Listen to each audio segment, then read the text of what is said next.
ఎఫెసీయులకు రాసిన పత్రిక 6వ అధ్యాయము 10వ వచనం నుండి తుదకు ప్రభు యొక్క మహాశక్తిని బట్టి ఆయన యందు బలవంతులై ఉండుడి. మీరు అపవాది తంత్రములను ఎదిరించుటకు శక్తివంతులగునట్లు దేవుడిచ్చు సర్వాంగ కవచమును ధరించుకొనుడి. తుదకు ప్రభు యందున్న మహాశక్తి, ఆయన బలము, ఆయన మహాశక్తి బలం అంటే ఏంటి? ప్రభువునందున్న మహాశక్తి బలం అంటే ఏంటి? సింపుల్, పరిశుద్ధాత్ముడు. పరిశుద్ధాత్ముని కలిగి పరిశుద్ధాత్మతో నింపబడి పరిశుద్ధాత్మ ద్వారా నింపబడిన వారుగా సర్వాంగ కవచాన్ని ధరించుకోండి. ఎందుకంటే చాలాసార్లు సర్వాంగ కవచం గురించి ఫోకస్ చేస్తూ శక్తి గురించి మాట్లాడాం. శక్తి లేని వాడికి కవచం వేస్తే ఏం ప్రయోజనం? శక్తి లేని వాడికి కవచం ఇచ్చో, కత్తి ఇచ్చో, కత్తి ఎత్తగలిగిన శక్తి ఉండాలి కదా. దేవుని వాక్యం తెలియజేస్తుంది, ప్రభు యొక్క శక్తిని బట్టి. ఈరోజు మిమ్మల్ని అడుగుతున్నా, మీ జీవితంలో శక్తి ఉందా? ఎందుకంటే చాలామంది నేను బలహీనుడిని అంటున్నారు, చాలామంది నాకు ఓపిక లేదు అంటారు, చాలామంది అంటారు I'm weak, I can't do it anymore. God is saying be filled with the Holy Spirit. పరిశుద్ధాత్మతో నింపబడండి, పరిశుద్ధాత్మ శక్తిని కలిగిన వారిగా బ్రతకండి. ఎలాగ పరిశుద్ధాత్మ శక్తి కలుగుతుంది? ఎలాగ పరిశుద్ధాత్మతో నింపబడచ్చు? ఒక వ్యక్తి క్రీస్తు రక్తంలో కడగబడిన వానిగా, తన జీవితంలో ఉన్న పాపములు, తన పాత స్థితిని ఒప్పుకొని దేవుని రక్తంలో కడగబడిన వాడు, పశ్చాత్తాపడిన వాడు పరిశుద్ధాత్మతో నింపబడుతున్నాడు. పరిశుద్ధాత్మని ఆహ్వానిస్తే పరిశుద్ధాత్ముడు మనల్ని నింపుతున్నాడు. పరిశుద్ధాత్మని కోరితే పరిశుద్ధాత్ముడు మన జీవితం పైన అధికారం తీసుకుంటున్నాడు. పరిశుద్ధాత్మని వేడుకుని ఆహ్వానిస్తే ఆయన మనలో నివసిస్తున్నాడు. ఇక్కడ ఉన్న మిమ్మల్ని అడుగుతున్నాను, ఎప్పుడు చివరిసారిగా పరిశుద్ధాత్మతో మాట్లాడింది, సంభాషణ కలిగినది? ఎప్పుడు అది చివరిసారిగా పరిశుద్ధాత్మని కోరి పరిశుద్ధాత్మని కలిగి జీవించినది? దేవుని వాక్యం చూసినప్పుడు పరిశుద్ధాత్మని, ఆత్మని వేడుకోండి అన్న మాట బైబిల్ అనేకసార్లు చూస్తాం. ఆత్మని వేడుకోండి. పరిశుద్ధాత్మ శక్తి లేనిది, దేవుని శక్తి నీలో లేనిది, నువ్వు ఏమి చేసినా వ్యర్థమే, నువ్వు ఏం కలిగి ఉన్నా వ్యర్థమే. సర్వాంగ కవచం ధరించుకుంటాం చాలా ప్రాముఖ్యము. సర్వాంగ కవచం by no means I underestimate, కానీ శక్తి లేకుండా కవచము వ్యర్థం అనేది తెలియజేస్తున్నా. ఇక్కడ దేవుడు వాక్యం చూసినప్పుడు అపవాది తంత్రములు ఎరిగిన వారిగా, ఆ వచనం చదువుతారా అండి? మీరు అపవాది తంత్రములను ఎదిరించుటకు, మీరు అపవాది తంత్రములను ఎదిరించుటకు శక్తివంతులు అగునట్లు దేవుడిచ్చు సర్వాంగ కవచమును ధరించుకొనుడి. దేవుడిచ్చే సర్వం. See, now here's the thing. శక్తి కలిగి ఉండండి, బలము కలిగి ఉండండి. This power and this strength is of the Holy Spirit. ఆ శక్తి నీవు మేనిఫెస్ట్ చేస్తున్నావు అనే దానికి, నీవు శక్తి కలిగి ఉన్నావు అనేది నిరూపిస్తానికి సర్వాంగ కవచాన్ని ధరించుకుంటావు. సర్వాంగ కవచం ధరించుకుంటానికి సాదృశ్యం ఏంటంటే ఐ హ్యావ్ ద స్ట్రెంగ్త్ అనుకుంటానండి. ధరించుకుంటానికి బలం కావాలనేది ఇందాక చెప్తూ వచ్చాను. ఎప్పుడైనా ఈ రోమన్ సర్వాంగ కవచం చూస్తే మన దగ్గర ఎప్పుడు అది ఉంది, we have the collection of it. అది ఎప్పుడన్నా వేస్తే ఉంటుంది, ఎంత కష్టమో. అది వేసినోడు ఈరోజు వేసుకున్న ఎవరికైనా వేయించాను అనుకో, 5 నిమిషాలు తట్టుకోలేదు, దానికి తీసేసి ఊపిరి ఆడతలేదు అంటారు. ఎందుకంటే పై మరు అది వెయిట్, తలకేసేది వెయిట్, ఇంకా కాలికి పెడతారు గాడ్స్ వెయిట్, దాంట్లో షీల్డ్ వెయిట్ 50 కిలోస్, ఇంకా చేతిలో ఖడ్గము వెయిట్. అదే సమయంలో దానికి ఇంకా ఏంటి, వాట్ యు సే, జావ్లిన్. ఆ ఈట పట్టుకుంటే అది 150 కిలోస్ ఉంటుందంట average. The minimum lightest wood be 50 kilos అంట. కానీ అంత మరువు మొయ్యాలంటే ఇంత నేను అవసరమా, పోరాడాలంటే ఇంత ఉండాలి. కానీ వేసుకుని ఇదిగో నేను ఈడ్చుకుంటా వస్తున్నాను కాదు, అది వేసుకుని పరిగెత్తగలాలి. అది వేసుకుంటాం నాకు డిఫెన్స్. ఎందుకంటే అంత బరువు ఉంది కాబట్టి అపవాది దెబ్బేస్తే నీకు దెబ్బ తగలకుండా ఉంది. అదే సమయంలో నువ్వు ఒక్కటేస్తే వాడికి పడతానికి ఉంది. ఈ సర్వాంగ కవచం ధరించుకుంటాం కొన్ని మాటలు మీకు తెలియజేస్తాను. తెలియజేయమంటారా? ఫస్ట్ అక్కడ చూస్తాం ఒక మాట, తంత్రములు. చూసి స్పిరిచువల్ వార్ఫేర్ గురించి, ఆత్మీయ పోరాటం గురించి న్యూ టెస్ట్మెంట్లో ఇంచుమించు 5 సార్లు రాయబడి ఉంటుంది. 5 సార్లు ఈ పోరాటం ఎక్కడ అని రాయబడినప్పుడు చూస్తే in context to the mind, మనసుకి. మనసులో యుద్ధము, మనసులో పోరాటం అన్న మాట మరలా 5 సార్లు నూతన నిబంధనలు మాత్రం రాయబడి ఉంటుంది. అంటే మన యుద్ధ రంగము మనసులో ఎప్పుడు పోరాటాలు జరుగుతాయి. దేవుడు అవనే అపవాదనే నీ మైండ్ని కంట్రోల్లో తీసుకోవాలని ఆశపడుతున్నారు. నీ మైండ్ కంట్రోల్లోకి వచ్చిందా, నీ జీవితం కంట్రోల్లోకి వచ్చిందా? అవునా కాదా? నీ మనసులో దేవుడు దూరగలిగితే నీ బ్రతుకు దేవునికి సంబంధించింది. నీ మనసులో అపవాది దూరాడా, నీ బ్రతుకు అపవాది సంబంధించింది. కానీ ఎవరిని అనుమతిస్తావో చాయిస్ నీది. నేనే చెప్పాను, పరిశుద్ధాత్ముడు దాడి చేసుకుని రాడు, తట్టు వస్తాడు. హృదయం అనే తలుపు దగ్గర తడుతున్నాడంట దేవుడు. Can I come in? రావచ్చా? నువ్వు ఆహ్వానిస్తే లోటుకు వస్తాడు. కానీ అపవాది అదే సమయంలో నేను దాడి చేసుకుని వస్తాడంటే వాడు ఎట్ట వస్తాడు అనేది ఈరోజు వాక్యం. వాడు ఎలాగ వస్తాడు అనేటప్పుడు మొదట తెలుసుకోవాలి. వాడు తంత్రములు అన్న మాట చూసినప్పుడు గ్రీక్ వర్డ్ని చూస్తే గ్రీక్ వర్డ్ మెథోడాస్ అన్న మాట చూస్తాం. అక్కడ నుండి ఇంగ్లీష్ మాట మెథడ్స్ అన్న మాట. మెథోడాస్ అన్న మాటకి అర్థం ఏంటని చూస్తే ఈ మాటను బ్రేక్ చేసి చెప్పొచ్చు. గ్రీక్లో నుండి తీసినప్పుడు మెటా, ఫస్ట్ మాట మెటా ఓడోస్ అని 2 మాటలకి స్ప్లిట్ అవుతుంది. ఈ మాట చూసినప్పుడు ఓడోస్ అన్న మాటకి అర్థం ఏంటంటే రోడ్, మార్గము. ఓడోస్ అన్న మాటకి అర్థం ఏంటి? మార్గము, road. Meta means simple, with road, అంతే. మెథోడాస్ వాడు మార్గములు, తంతరములు అన్న మాటకు చూసినప్పటికీ వాడు దారి తెలుసుకో, వాడు రోడ్డు తెలుసుకో. దేవుడు అంటున్నాడు అపవాది దారులు ఏంటో తెలుసుకో, అపవాది రోడ్ ఏంటో తెలుసుకో, దేవుని రోడ్ ఏదో తెలుసుకో. విశాల మార్గం ఒకటి ఉందంట, చివరికి ఎక్కడికంట? నరకం. ఇరుకు మార్గం ఉందంట, ఎక్కడికంట? పరలోకం. మిమ్మల్ని అడుగుతున్నా, ఏ మార్గంలో వెళ్తున్నారు? Do you know the ways? Do you know the methods? So మొదటి మాట మీకు చెప్పేది మెథడ్స్. రెండో చెప్పినప్పుడు అపవాది అన్న మాట చూసినప్పుడు డెవిల్ అన్న మాట చూసినప్పుడు డియావోలోస్ అన్న మాట వస్తుంది. గ్రీక్ మాట డియావోలోస్ అన్న మాట నుండి డైబోలాస్ అన్న మాట వస్తుంది. DIA డైబోలాస్, BOLAS, డైబోలాస్. సో దెయ్యము, లేకపోతే ఈ దెయ్యము అన్నదప్పుడు అది ఒక పేరు కాదు, అదొక you can tell it as a description or the procedure. లేకపోతే ఆపరేట్ చేసేవాడు దాసుడు అన్నట్టు. దాసుడు అంటాం, ఆ వ్యక్తి పేరా కాదు, తను చేసే పనిని బట్టి తనకు దాసుడు. సో డెవిల్ అన్నది వాడి పేరు కాదు, వాడికి ఇంకోటి ఉంది పేరు. ఏంటి? మనందరం పిలుస్తాం అంటూ ఉంటే. ఎవడు శోధించాడు? సాతాను అంటాం. సాతాను అన్నప్పుడు ఏంటి వాడి పేరు అర్థం? నేరాలు మోపేవాడు. He's a స్లాండరర్. దేవుడికి అర్థం ఏంటంటే డైబోలోస్ అన్న మాటకి అర్థం ఏంటి? బోలోస్ అన్న మాటను సపరేట్ చేస్తే బోలోస్ అన్న మాటకి అర్థం ఏంటంటే ఒక రాయి విసురుతాం అనుకోవచ్చు.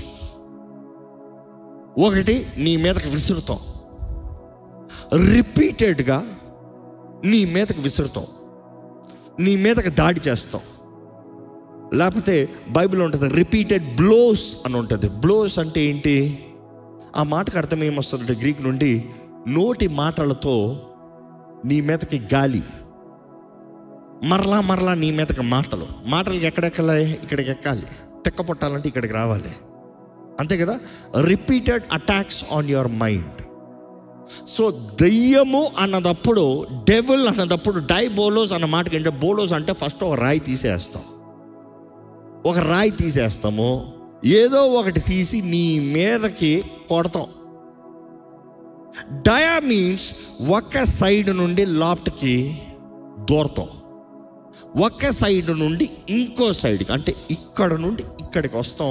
డయా, అది గ్రీక్ మాటకు అర్థం. దెయ్యము అన్నదప్పుడు వాడు అర్థం ఏంటంటే నిన్ను కొడతాడంట, ఇటు నుండి ఇటు దూరతాడంట. ఈ మాట చెప్పేటప్పుడు ఏమైనా మీ జీవితంలో పరిస్థితుల్లో మరలా మరలా మరలా మరలా మరలా మరలా మరలా మరలా మీ మీద దాడి జరుగుతూ ఉన్నాయా?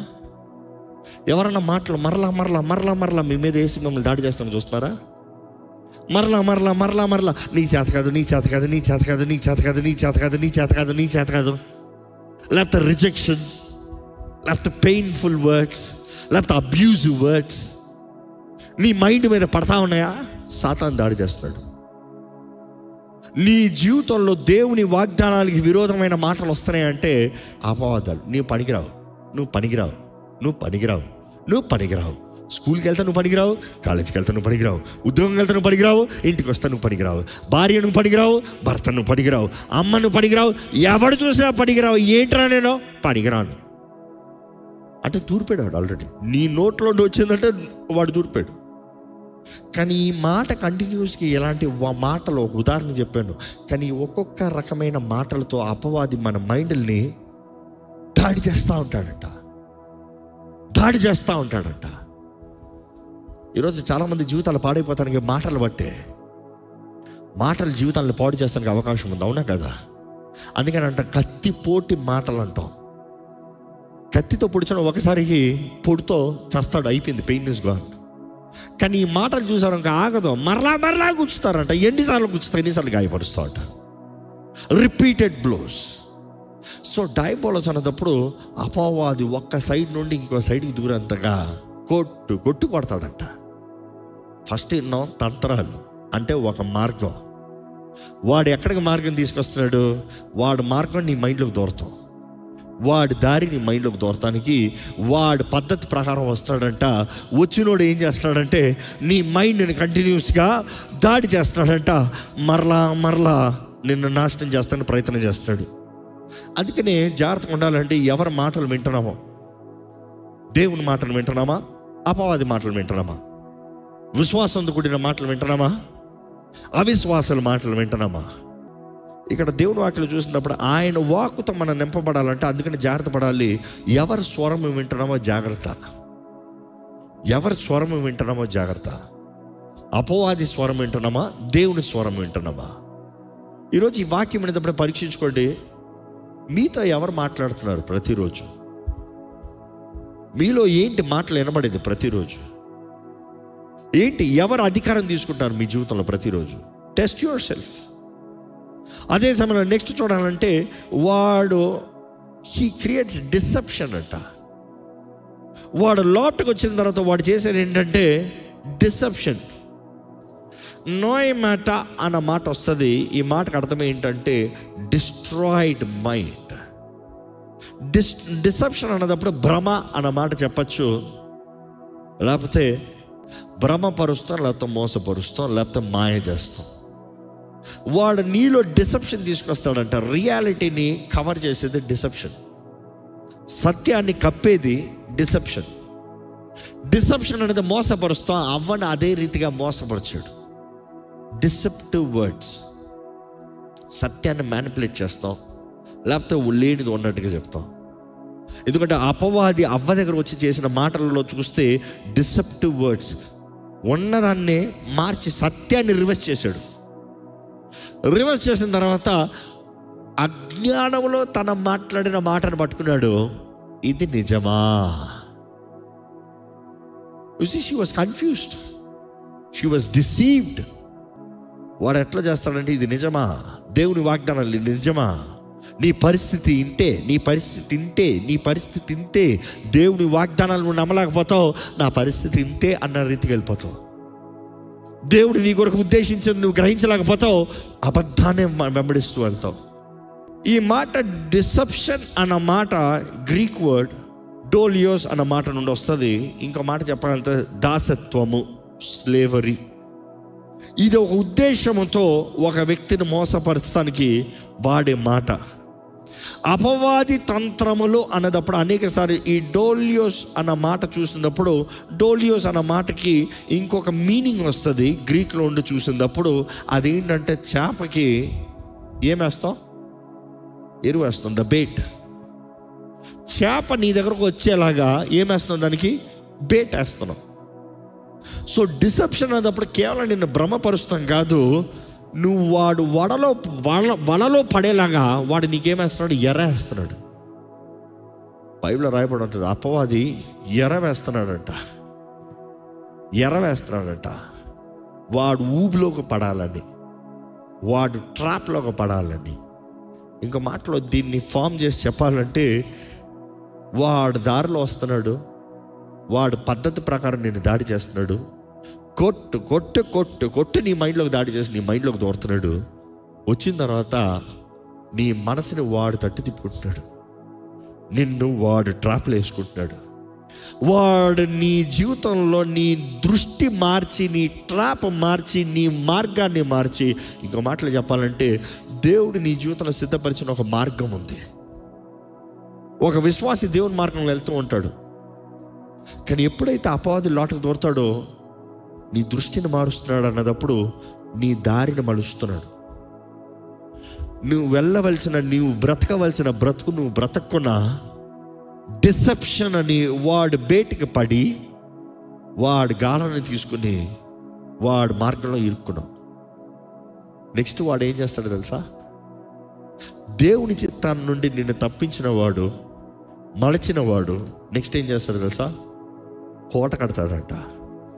అందుకని బైబిల్లో చూసినప్పుడు ఈ మాట చూస్తాం, ఆశ్రయ దుర్గం, లేకపోతే stronghold. You see, stronghold is a good meaning or a bad meaning. స్ట్రాంగ్ హోల్డ్ అన్న మాట చూస్తే వాడు కోట కడతాడు అన్నదప్పుడు, కోట అన్నదప్పుడు it is a fortress, or it's a palace, or it's a place of protection, or it's a place of defence.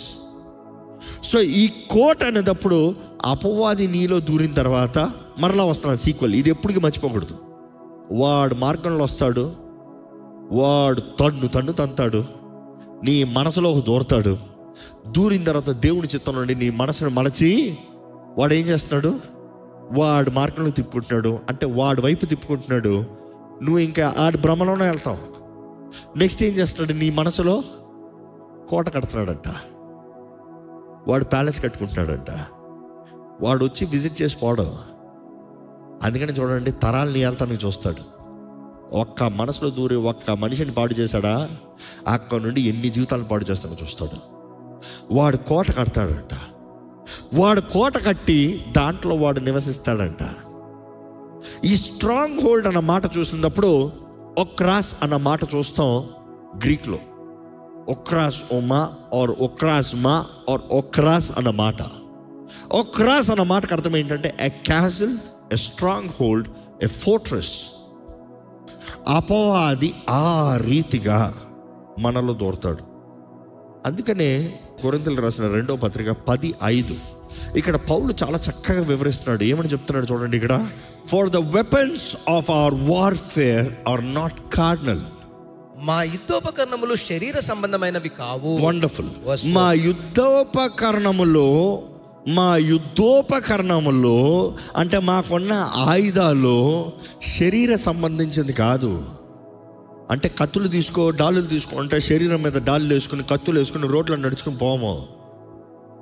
మన యుద్ధోపకరణములు దే ఆర్ నాట్ కార్నల్, శరీర సంబంధించింది కాదు.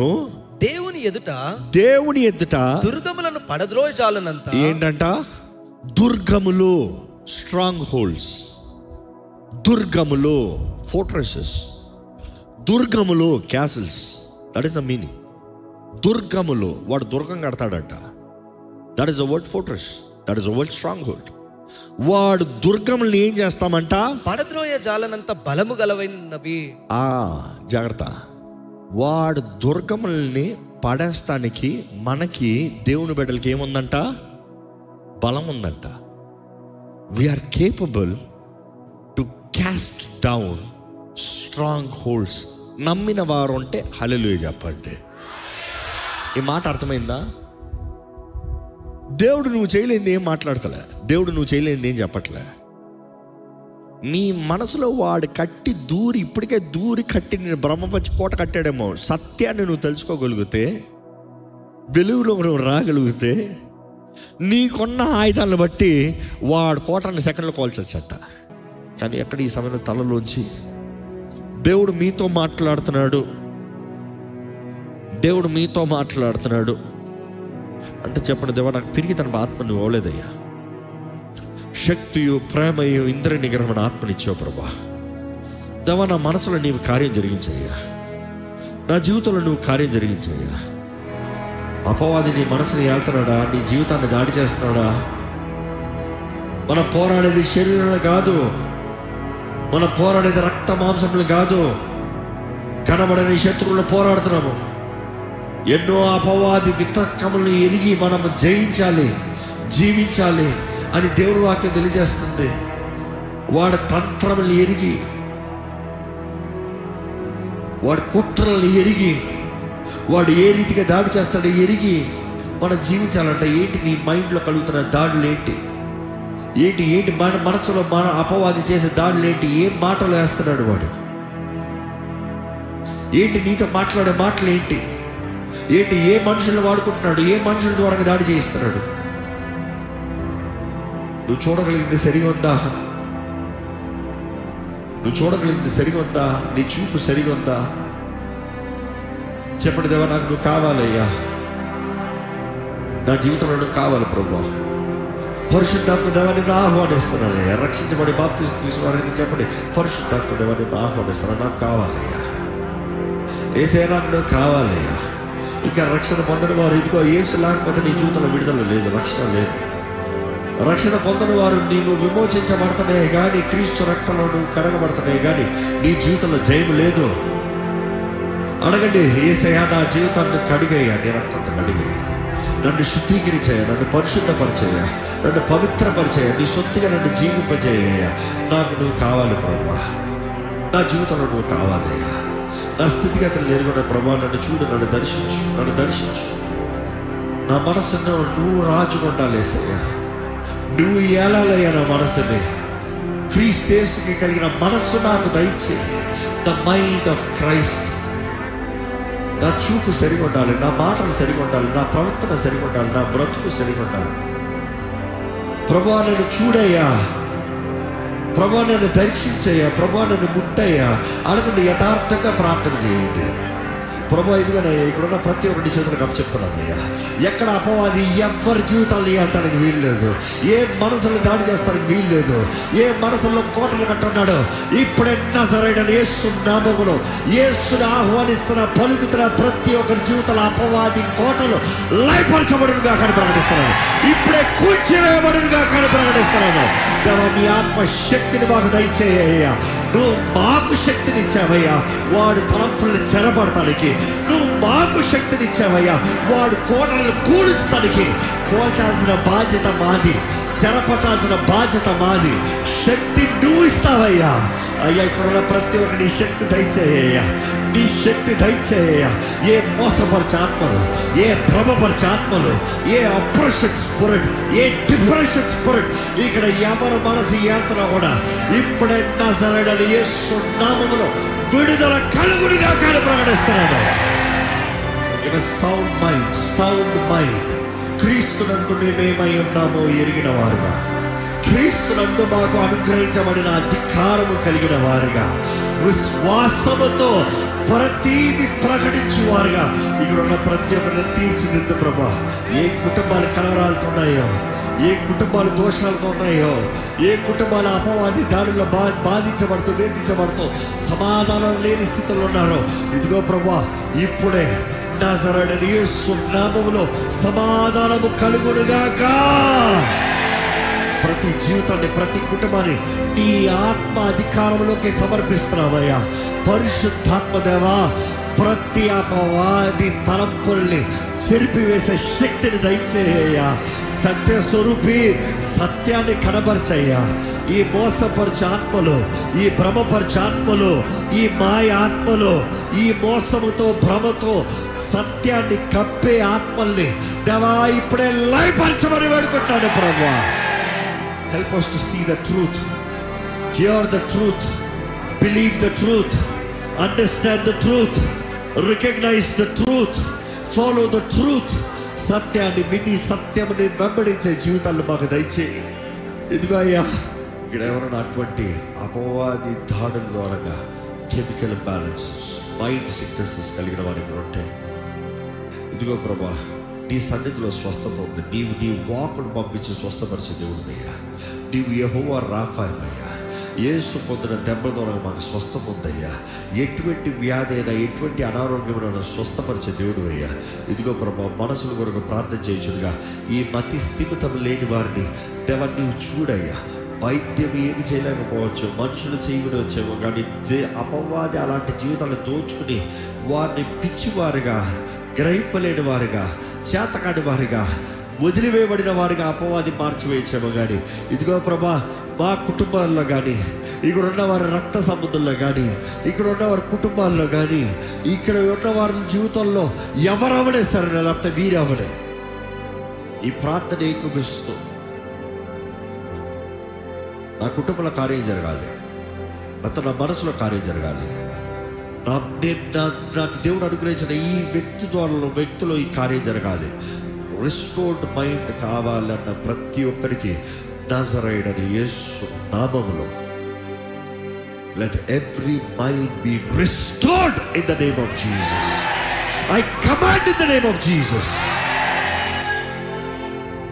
అపవాది ఇంతవరకు నువ్వు చేసిన గాయాలు బట్టి ఇదిగో యేసు నామములో నిన్ను గద్దిస్తున్నాము. ఇంకా ఎటువంటి అధికారము ఏ మనసు పైన ఎవరెవరైతే యేసు చేతులకు సమర్పించుకున్నారో ఏ మనసు పైన అధికారం లేదని ప్రకటిస్తున్నాను. ఎక్కడైతే గుర్రపిల్ల రక్తం రాయబడి ఉందో మరణదూత దాటిపోయిన రీతిగా, ప్రతి శాపము, ప్రతి కీడు, ప్రతి నష్టము, ప్రతి తెగులు కొట్టిపోయిన రీతిగా ఇదిగో యేసు నామములో we speak healing, we speak deliverance, we speak restoration in the name of Jesus. దేవా, నువ్వు ఎటువంటి జీవితాలను మార్చగలిగిన దేవుడయ్యా. లోకము వెరివారుగా చూడొచ్చు, లోకం ద్వారా తుణీకరించబడిన వారుగా ఉండొచ్చు, లోకం ద్వారంగా త్రోసివేయబడిన వారుగా ఉండొచ్చు. కానీ ప్రభా, ఇదిగోనయ్యా, నువ్వు ఒక వ్యక్తిని, అలాంటి వ్యక్తిని తీసి ఇదిగో నేను ఈ వాక్యలో చదివిన రీతిగా గెరాసీనుడు మనుషుల ద్వారా తుణీకరించబడిన వారు, చచ్చిన వారి మధ్య ఉన్నవాడు. కానీ అటువంటి వాడిని నువ్వు దర్శించి విడిపించినప్పుడు అదే వ్యక్తి నీ సాక్షిగా అదే పట్టణంలో తుణీకరించబడిన వారి మధ్య దీపముగా నిలబడ్డాడు కదయ్యా. దేవా, ఇక్కడ మనుషుల ద్వారా తుణీకరించబడిన వారు అవ్వచ్చు, కానీ ఇదిగో ప్రభా పాడైపోయిన జీవితాలు ఉండొచ్చు. ఇదిగో ప్రభా బద్ధకాల్లో పాడు చేయబడిన జీవితాలు అవ్వచ్చు. కానీ ఇదిగో ఎవరైతే నీ చేతిలో సమర్పించుకున్నారో, ఎవరైతే నీ ఆత్మ సహాయం వేడుకున్నారో వారి జీవితంలో నజరేయుడైన యేసు నామములో ఆశీర్వాదముగా, దీవెనగా, మేలుగా క్రీస్తుని ప్రకటించే వారుగా మార్చబడునుగాక. నువ్వు బ్రతుకులను మార్చే దేవుడు, జీవితాలను మార్చే దేవుడు. నీవే కార్యము జరిగించమని ప్రభు యేసు నామములో అడిగి వేడుచున్నాం తండ్రి, ఆమేన్. దైవం నీవయ్యా.